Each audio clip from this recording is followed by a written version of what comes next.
Olá, família Nascido de Novo, eu sou Adolfo Clair, seu professor de grego e de exegese do módulo 4. No vídeo de hoje eu quero falar com vocês acerca de um assunto muito importante. Para que serve traduções antigas como Septuaginta e Vulgata Latina? Para que servem essas duas traduções? Como que elas podem ser úteis para a gente? Né? Não, mas professor, só saber o grego do Novo Testamento e o hebraico do Antigo Testamento não é suficiente para a gente fazer uma boa exegese? Isso é interessante. Porque quando a gente pega, por exemplo, deixa eu falar uma palavrinha aqui, Pentateuco. Pentateuco é o quê? É os 5 primeiros livros. Só que o Pentateuco ele é uma expressão que vem da Septuaginta. Pentateuco é uma expressão grega que vem por causa da Septuaginta e não por causa do texto hebraico. O texto hebraico a gente falaria Torá, né? O próprio nome Septuaginta, você deve pensar assim, a Septuaginta é 70 em grego. Não, Septuaginta é 70 em latim. Por quê? Porque a 70 em grego é heptaconta. Você tem a expressão 70, e aí a Septuaginta ela começou a ter um uso muito grande, e aí ela foi latinizada para Septuaginta, né? A Bíblia dos 70. Então, olha como que essas duas línguas elas influenciam. Existem palavras em latim, por exemplo, que elas chegam até nós. Por exemplo, se a gente pegar a palavra raquia do hebraico, né? Se a gente pegar lá em Gênesis capítulo 1, você vai ter a expressão raquia, que é firmamento. Na Septuaginta foi traduzido como estereomata, e na versão latina, na Vulgata Latina, foi traduzido como firmamentum. E como o português é uma língua vinda do latim, qual que é a palavra que mais se aproxima vem? Firmamentum. Que é um conceito um pouquinho diferente do termo raquia. Raquia você vai ter uma conceituação, firmamentum é outra conceituação, porque firmamento é algo firme, né? E raquia não é bem isso, né?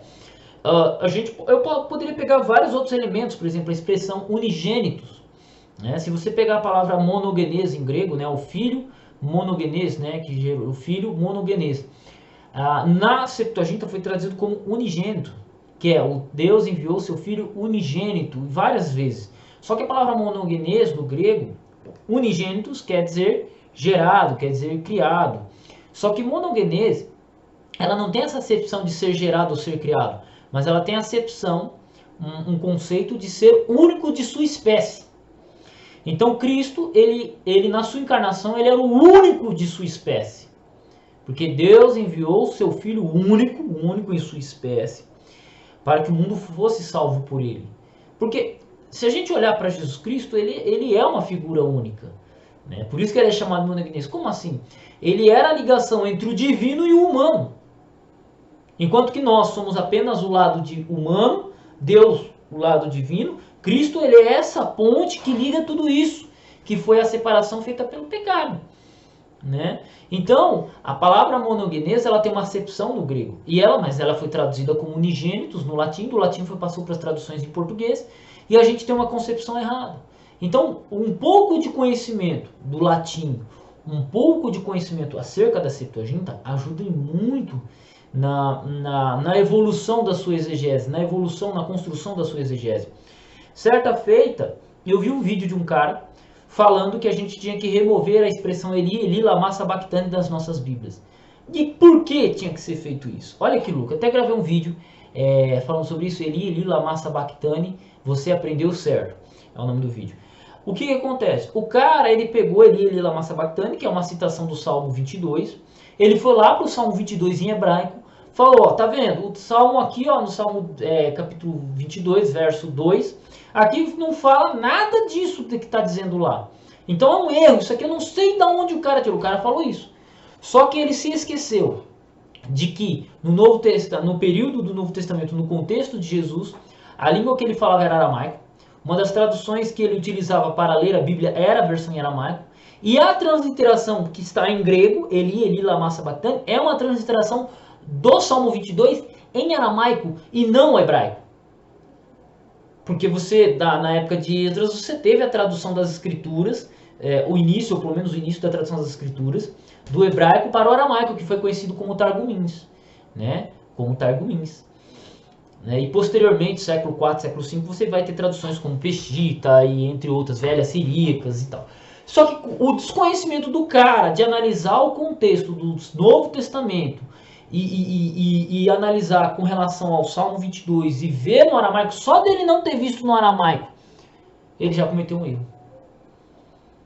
Então, olha que interessante o que dá para a gente fazer no contexto da exegese.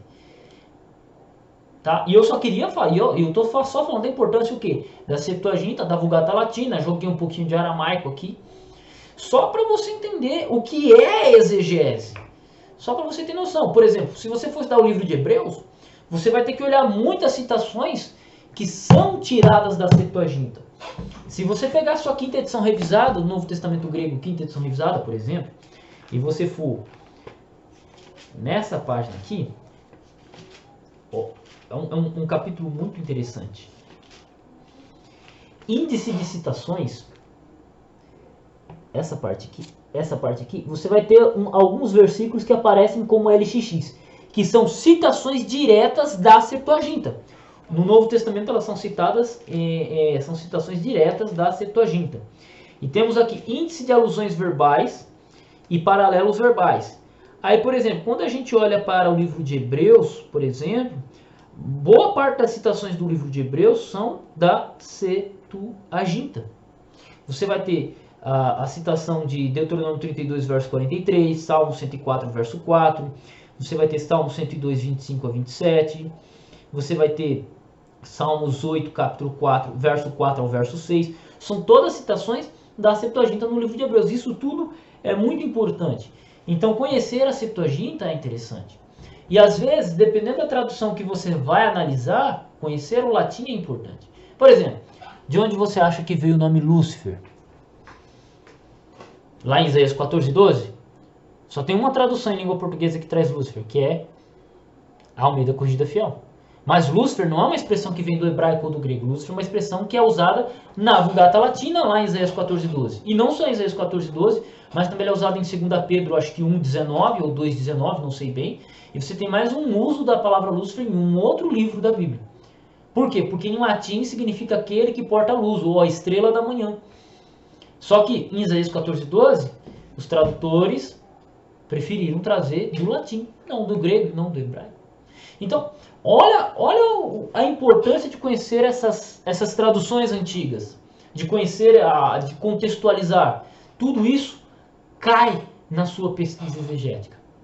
Espero que esse vídeo tenha sido enriquecedor para você, porque eu, Adolfo Clair, e a família Nascido de Novo estamos aqui para ajudar no seu crescimento. Qualquer pergunta, estamos aqui à disposição.